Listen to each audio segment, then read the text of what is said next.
Hi everyone, good morning. I mean Bangalore and ಬೆಳಗ್ಗೆ ಎದ್ದವಳೆ ನಾನು. ಈ ಕಡೆ ಫುಲ್ ಟೊಮೊಟೊ ಬಾತು ಅಲ್ಲ, ಈ ಕಡೆ ಚಿತ್ರಾನ್ನನೂ ಅಲ್ಲ. ಸೊ ಲೈಟ್ ವೆಯ್ಟ್ ಆಗಿರಲಿ ಡಿಶ್ ಅಂತ, ತುಂಬ ಮಸಾಲೆ ಬೇಡ ಅಂತ ನಂದೇ ರೆಸಿಪಿ ಟೊಮೊಟೊ ಬಾತ್ ಥರ ಪ್ರಿಪೇರ್ ಮಾಡಿದೆ. ಮಧ್ಯಾಹ್ನಕ್ಕೆ ಪಾಲಕ್ ದಾಲ್ ಕೂಡ ಪ್ರಿಪೇರ್ ಮಾಡಿ ಊಟ ಮುಗಿಸಿ ನಾವಿಬ್ರು, ನಾನು ಪ್ರೀತಮ್ ಫ್ರೆಶ್ ಆಗಿ ರೆಡಿಯಾಗಿ ಹೊಟ್ಟಿದ್ದು ಜಯನಗರಾಗೆ.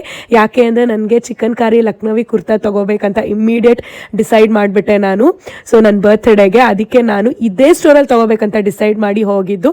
ಒಂದು HSR ಇದೆ ಈ store, but I want to get HSR ದೂರ ಆಗುತ್ತೆ ಅಂತ. ಸೊ ಜಯನಗರದಲ್ಲಿ ಅವ್ರ ಬ್ರಾಂಚ್ ಇದೆ ಅಂತ ನನಗೆ ಇನ್ಫಾರ್ಮ್ ಮಾಡಿದ್ರು. ಸೊ ಜಯನಗರದಲ್ಲಿರೋ ಕಹಕಶನ್ ಅಂತ ಲಕ್ನವಿ ಸ್ಟೋರ್, ಆ Lucknowi kurta store, it's literally like heaven. ನಾವು ರೋಡ್ ಸೈಡ್ ಕುರ್ತಾ ಸ್ಟೋರ್ಸ್ ಹೋಗಿ ತೊಗೊಳೋದಕ್ಕೂ, ಸೊ ಈ ಸ್ಟೋರಲ್ಲಿ ಹೋಗಿ ನೋಡೋದಕ್ಕೂ it's authentic, it's like original. ತುಂಬಾ ಪೀಸಸ್ ಇದೆ, ತುಂಬ ಇಷ್ಟ ಆಯಿತು ನನಗೆ ಎಲ್ಲಾನು. ಆ್ಯಂಡ್ ನಾನು ಯಾವ್ದು ತೊಗೊಂಡಿರ್ಬೋದು ಗೆಸ್ ಮಾಡಿ. ಅಲ್ಲಿ ಕ್ವಿಕ್ಕಾಗಿ ಆಗೋಯ್ತು shopping, not even half an hour ಕೂಡ ಸ್ಪೆಂಡ್ ಮಾಡಲಿಲ್ಲ. ಸೊ ಅದು ಮುಗಿಸ್ಕೊಂಡು 40 ಬ್ಲಾಕಲ್ಲಿ ಟೀ ಕುಡ್ಕೊಂಡು came back to home for this fish. ತಿಂದು ಎಷ್ಟೊಂದು ತಿಂಗಳೇ ಆಗ್ಬಿಟ್ಟಿತ್ತು. So I was craving and Pritam fish ತಂದಿದ್ದ, ತಿಂತಾ ಡೇನ ಎಂಡ್ ಮಾಡಿದೆ.